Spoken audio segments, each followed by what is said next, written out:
I think quantum mechanics has opened a lot of scientists to the profundity of nature.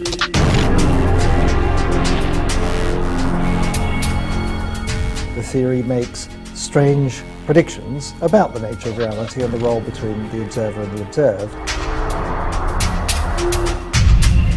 What role is it that humans really play in deciding just where the atom is?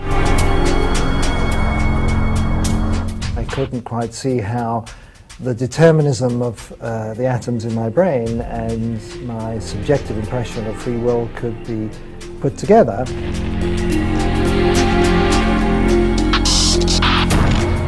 We need to rethink metaphysics and ethics and so on in light of quantum mechanics.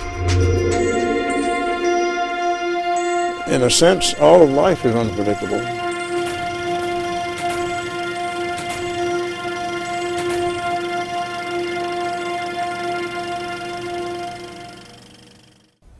Is life unpredictable? Do we choose our thoughts or our path through this life? Are we beings who truly have free will to decide which path we're going to take or which choice we'll make? Or do we live and breathe in a completely deterministic world?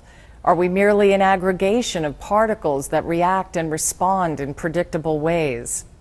Welcome to Matter and Beyond. I'm your host, Mary Lynn Chiave. In this program, we're going to explore quantum theory and what it might be able to tell us about ourselves and how we interact with the people and the world around us. If we live in a world where the behavior of particles cannot be predicted, then can we conclude from this that human beings and the human mind are just as unpredictable as quantum particles? We met with Nobel Prize winner Dr. Charles Townes in Berkeley, California. Townes is the inventor of the maser, which led to the laser, which has changed our world in profound ways.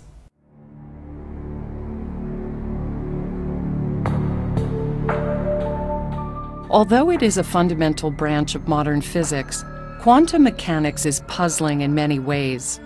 The foundation of quantum mechanics contains certain counterintuitive elements. One of them is called particle-wave duality. Quantum theory asserts that everything, whether it is matter or light, can be considered as both a wave and a particle. Well, quantum mechanics describes how atoms and molecules behave and so on, and that's a very important part of us.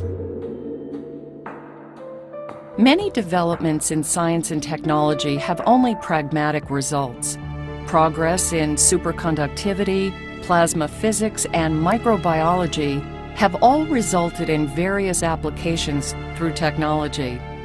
But very few scientific theories have altered the way we understand the world and ourselves. It really changed our views of what the physics is like and what the world is like a great deal. Changed very fundamentally and philosophically. When the motion of atomic particles at the quantum level are compared to the motion of macro-scale objects, there is a dramatic difference.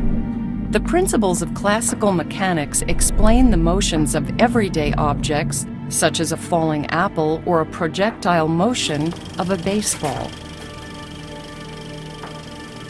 No, if we throw a baseball this way, we think we know exactly, once we see it start going, we think we know where it will go. And now, if we throw an atom, then quantum mechanics says that's not predictable. Now, it says the baseball even isn't completely predictable, but it's almost precisely predictable. If the initial conditions are known, one can calculate the motion of a baseball with great accuracy.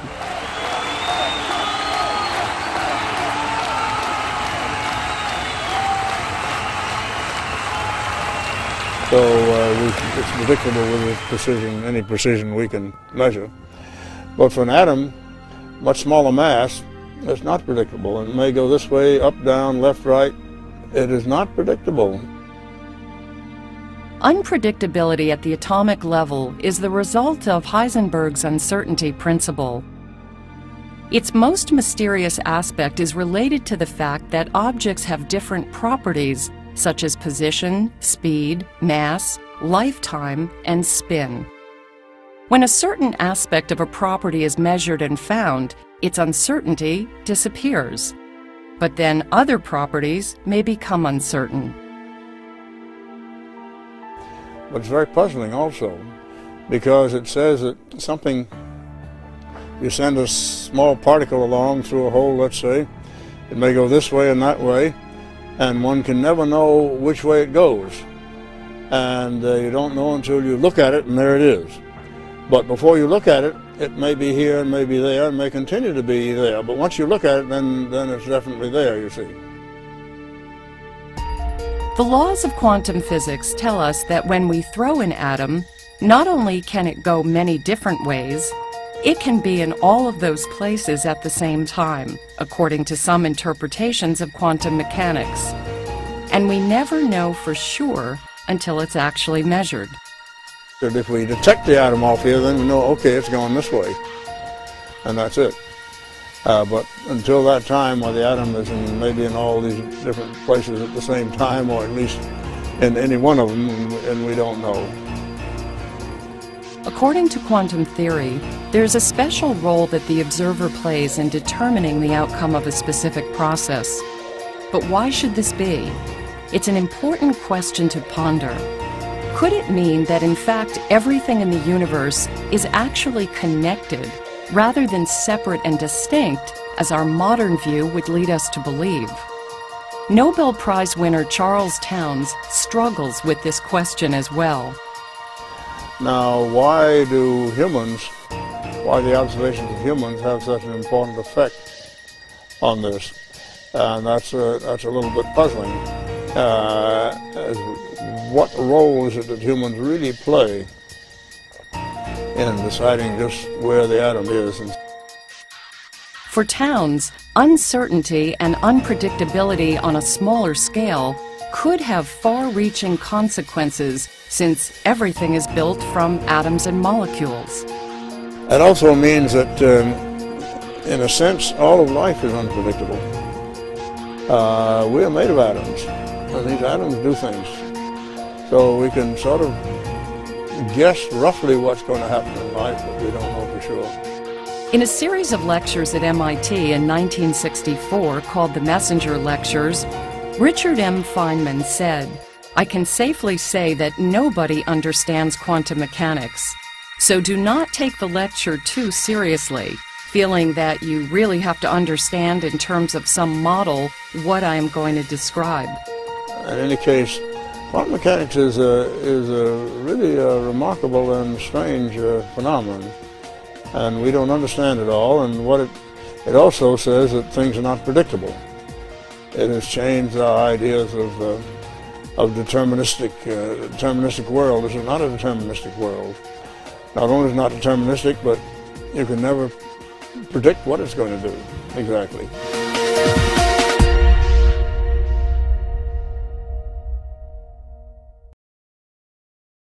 What does the unpredictable nature of matter on the quantum level reveal to us?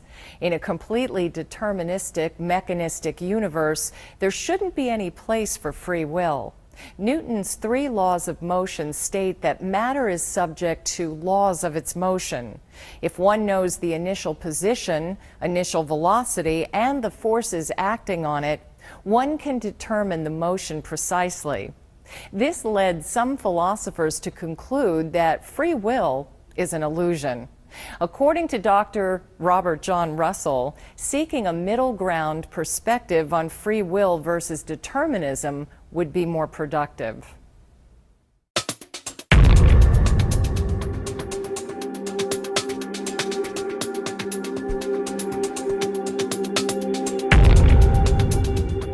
One extreme is the one in which you think the world is fully deterministic, the Laplacian world that we got from Newton.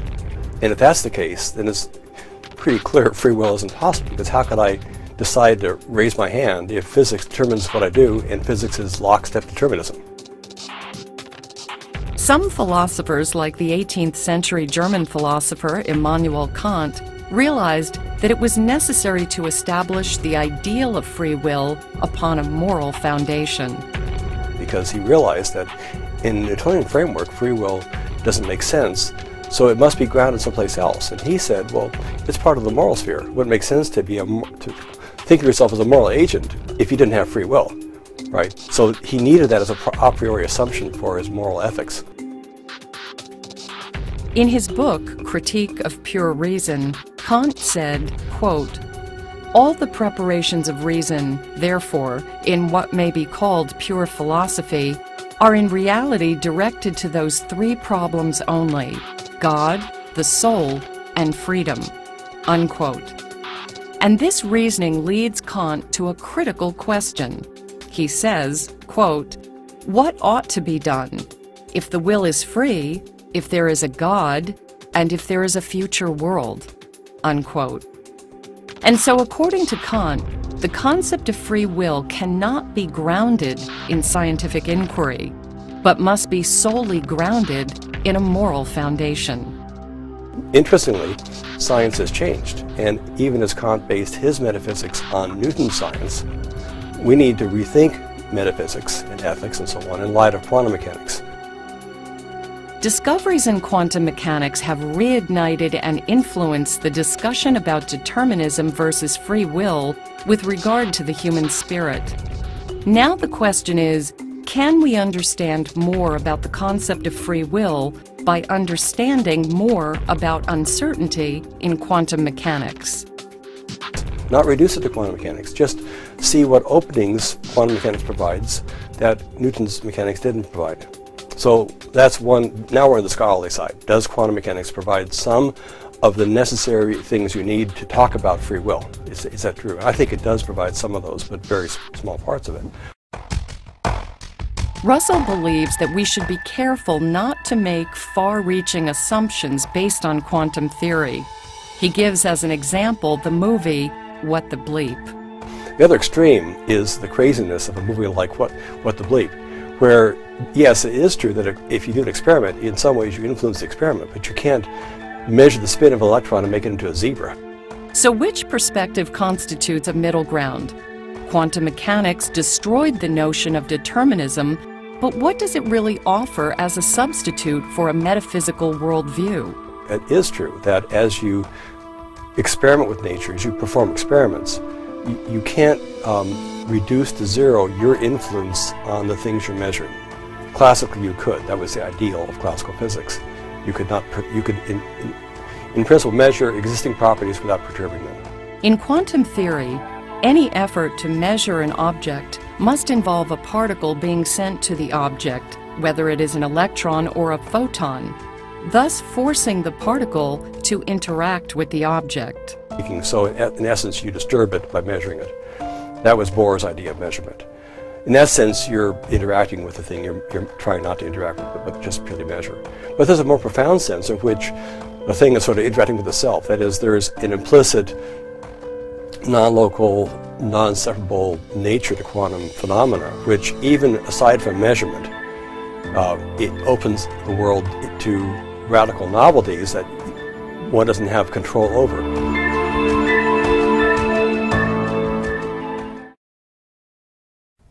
Dr. Paul Davies is director of Beyond at Arizona State University, a pioneering center devoted to tackling fundamental questions of science and philosophy. One area of research focuses on the foundations of quantum mechanics and the nature of reality. Davies has been fascinated by the mysteries of nature since he was a young boy. He longed to know how the universe worked.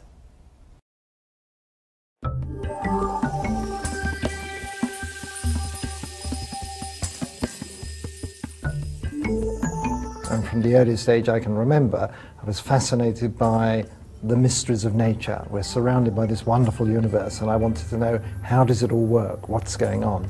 And so probably from the age of about 12, I had in mind something like being a theoretical physicist. I didn't really understand what physics was in those days, but looking back, I'd already for several years been fascinated by things like atoms and stars and how all these things worked and were put together.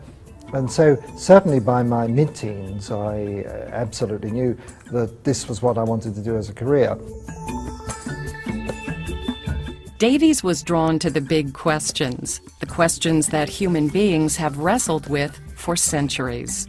So during my career, I've always been drawn back to these very deep issues of existence, not just free will and consciousness, but the nature of time, the origin of things, how did the universe come to exist, how did life come to exist, and human destiny. What are we all doing here and where are we going? And if we think a million or a billion years hence, what will the universe be like and what will our descendants, if any, be like? So I've always been fascinated by these big questions, the big questions of existence. And I found that having a thoroughly strong background in theoretical physics is easily the best way of confronting them. His interest in studying free will was triggered by a personal experience. But curiously, around about the age of 16, I was seized by a sort of existential crisis. On the one hand, I understood that our brains were made of atoms, and atoms have to do what atoms have got to do. On the other hand, I have a sense of free will, of being free to choose between alternatives, and I couldn't quite see how the determinism of the atoms in my brain and my subjective impression of free will could be put together, and that caused me a real headache, and I thought, I want to get to the bottom of all this. According to Davies, many of his students have been attracted to quantum physics because they think it will help them understand the nature of reality. I think a lot of people who dabble around in quantum physics just have a sort of mystical view, and they never actually solve Schrödinger's equation, for example. Although quantum mechanics is tremendously appealing because of its mysterious nature, most of the work currently done has to do with its practical applications. The theoretical or computational work behind it involves somewhat mundane mathematical work. It consists of solving Schrödinger's equation in various potentials and making contact with atomic physics and the experiments and so on. While quantum mechanics has challenged and changed our perception of the nature of reality in many ways, how it relates to fundamental questions of existence is still up to debate, according to Davies. Yet it is certainly true that the theory makes strange predictions about the nature of reality and the role between the observer and the observed, and that the physics community at this time has no real consensus about how to deal with that. While we may be eager to find meaning in this new understanding of physics that relates to our lives and the way we think, Davies points out that we have to be careful not to take a quantum leap to conclusions. Now there is a tendency, and you have to be really careful, of saying, well, so quantum physics has a mystery at its heart, consciousness is mysterious, so maybe one mystery explains the other. Doesn't necessarily follow.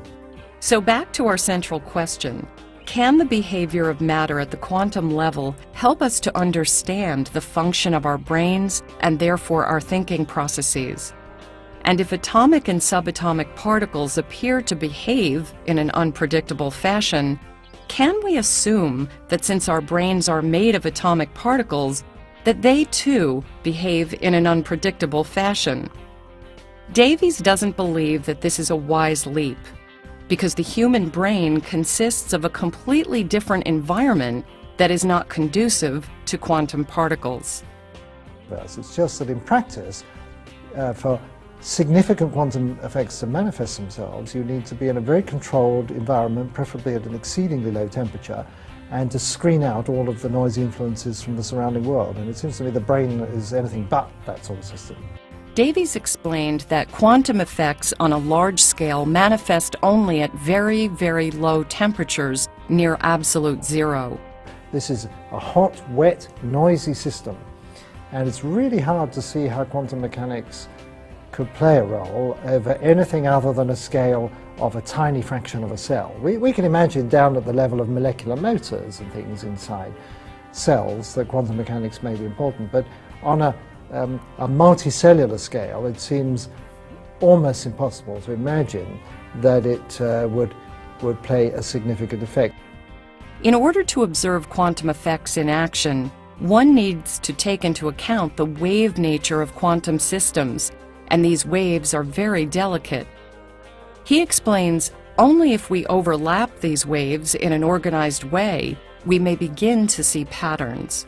But once you start scrambling waves up, you just imagine throwing a whole lot of sand into a swimming pool, and you get all these ripples and they all interact and you have a mess. You don't have nice little cooperative waves. And that's the problem with the waves in the brain, because they're going to be jiggled around by heat, in effect.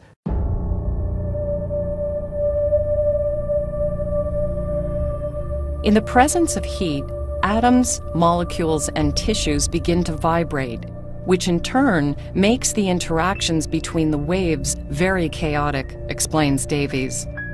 All the relationships between the different waves are scrambled up. And that makes it very hard to see how quantum effects could exert any sort of serious importance in the brain. Now, I may be wrong. It may be that there are mechanisms which can survive even at high temperatures, and people have looked at that, but so far there's no evidence for that. Although quantum mechanics opens up new discussions on free will, according to Dr. Townes, the mystery of free will is not necessarily solved by quantum theory.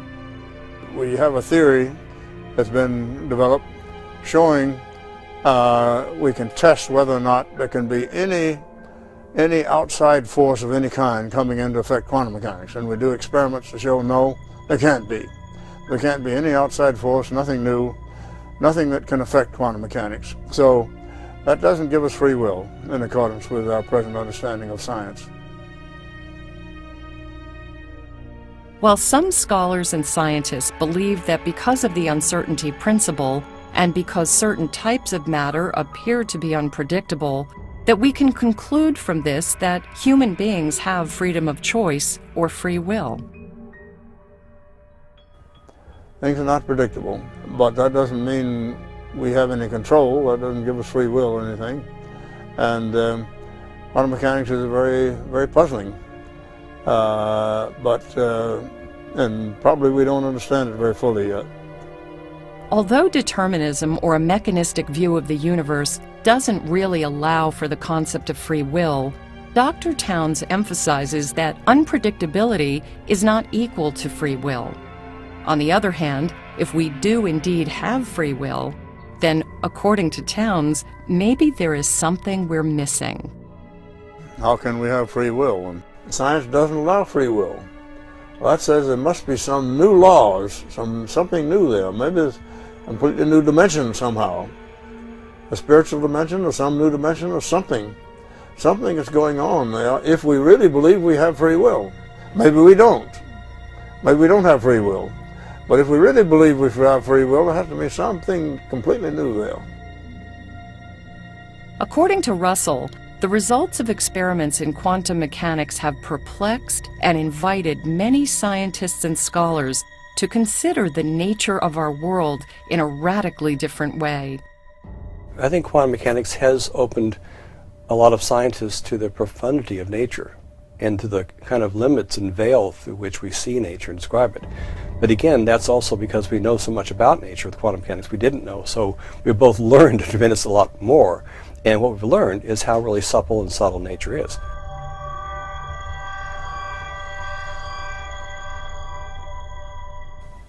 As we've heard from Dr. Townes, Dr. Russell, and Dr. Davies, the principles of quantum mechanics have shaken the foundation of the traditional view of the world of matter on the subatomic level.